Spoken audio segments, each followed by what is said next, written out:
മോദിജിയാണ് ദൈവം ഞങ്ങളാ. സത്യം എനിക്ക് ആ വധശിക്ഷ എന്നൊക്കെ പറഞ്ഞില്ലേ, അപ്പോഴൊന്നും എനിക്ക് എന്തൊന്നും പറയാൻ പറ്റില്ല. അവരെ പറഞ്ഞതുപോലെ കൃഷ്ണനായിട്ടോ പിന്നെ ഗണപതിയായിട്ടോ നേരിട്ട് വരില്ല. ആ മോദിജിയുടെ രൂപത്തിലൊന്ന് സത്യം ആ മനുഷ്യനെന്തോ ദൈവികതയുണ്ട്, പറയാതിരിക്കാൻ ഒരിക്കലും പറ്റില്ല. അതുകൊണ്ട് തന്നെയാണ് എനിക്ക് എന്റെ മോനെ തിരിച്ചു കിട്ടിയത്. പ്രൈം മിനിസ്റ്റർ നേരിട്ട് ഖത്തറിന്റെ എമീറുമായിട്ട് സംസാരിച്ച് നമ്മളെ ഇറക്കിയതാണ്. ഖത്തറിന്റെ എമീർ അവരുടെ ഗവൺമെന്റിനോട് പറയാണ് അവരെ വിട്ടേക്കാൻ. അങ്ങനെയാണ് നമ്മൾ വന്നത്. അവിടെ വേറെ ഒരു ലീഗൽ പ്രൊസീജിയർ ഇല്ലായിരുന്നു. നേരെ അംബാസഡറിനെ ഹാൻഡ് ഓവർ ചെയ്തു. അപ്പം പുള്ളി പറഞ്ഞതെന്ന് പറഞ്ഞാൽ നാട്ടിലെത്തും വരെയും ആരും അറിയാൻ പാടില്ല. നാട്ടിലെത്തിയതിനു ശേഷം അവരുടെ വഴി തന്നെയാണ് വീട്ടുകാർ അറിഞ്ഞത്. ഐ ഫീൽ വെരി ഹാപ്പി, വളരെ സന്തോഷം. സുരക്ഷിതമായിട്ട് വീട്ടിലെത്തിയുള്ളൂ. വീട്ടുകാരുടെ പ്രതികരണം എന്ന് പറഞ്ഞാൽ എന്നെക്കാട്ടി കൂടുതൽ സഫർ ചെയ്തത് വീട്ടുകാരാണ്. മകളും ഭാര്യയാണ് ഏറ്റവും കൂടുതൽ സഫർ ചെയ്തത്. പിന്നെ എനിക്ക് വേണ്ടി എൻ്റെ വൈഫ് ഒരുപാട് ഓടി നടന്നിട്ടുണ്ടായിരുന്നു. പൊതുവെ ഇങ്ങനൊരു സിറ്റുവേഷനിൽ ഞാൻ ഒരിക്കലും എക്സ്പെക്ട് ചെയ്യാത്ത കാര്യമാണ്. വൈഫ് ഇങ്ങനെ നടന്ന് എനിക്ക് വേണ്ടി ഒരുപാട് വർക്ക് ചെയ്യുന്നു. എന്നെക്കാട്ടി കൂടുതൽ റിലീഫ് അവർക്കായിരുന്നു ശരിക്കും പറഞ്ഞാൽ.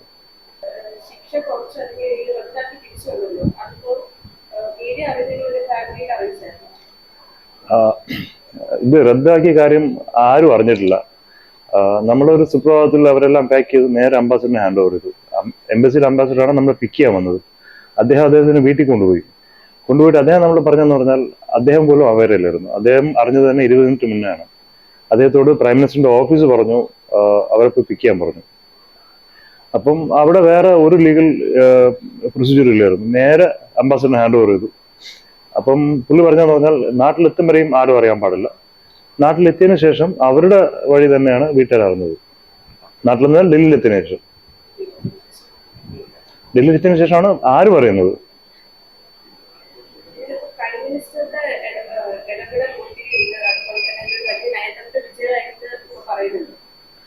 ഇത് പറഞ്ഞു കഴിഞ്ഞാൽ അംബാസിഡർ അറിയുന്നത് തന്നെ 20 മിനിറ്റ് മുന്നെയാണ്.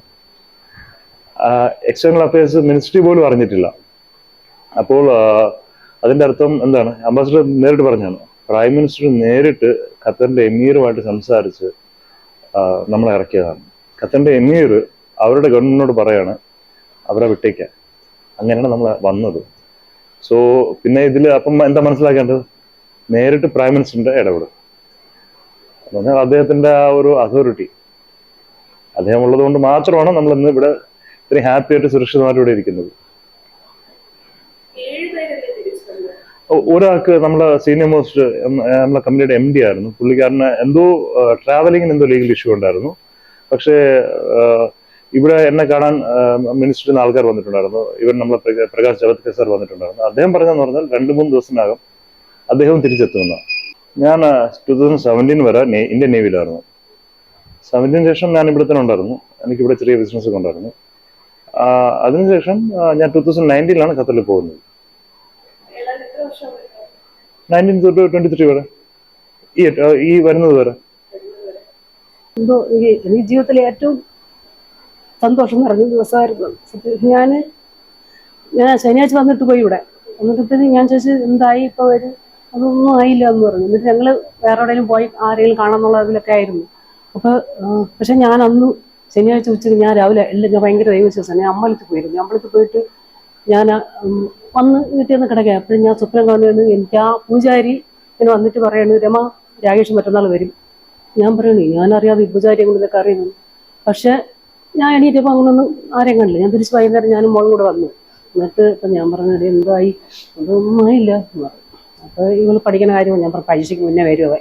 ഞാൻ അപ്പം പറഞ്ഞു അത് പറ്റുമെന്ന് തോന്നില്ല എന്ന് ഇവർ രണ്ടും കൂടെ പറയണം. അപ്പോഴാണ് ഞാൻ പറഞ്ഞു ഇങ്ങനെ സ്വപ്നം കണ്ടത്. ഇപ്പം ശനിയാണ്, മറ്റന്നാളെന്ന് ഞായർ തിങ്കൾ മറ്റന്നാളായി കറക്റ്റ്. എനിക്കത് ഭയങ്കര അത്ഭുതം. ദൈവം തന്നെയാണ്. ദൈവം കഴിഞ്ഞാൽ നമുക്ക് മോദിജിയാണ് ദൈവം ഞങ്ങളാ. സത്യം എനിക്ക് ആ വധശിക്ഷ എന്നൊക്കെ പറഞ്ഞില്ലേ, അപ്പോഴൊന്നും എനിക്ക് എന്തൊന്നും പറയാൻ പറ്റില്ല.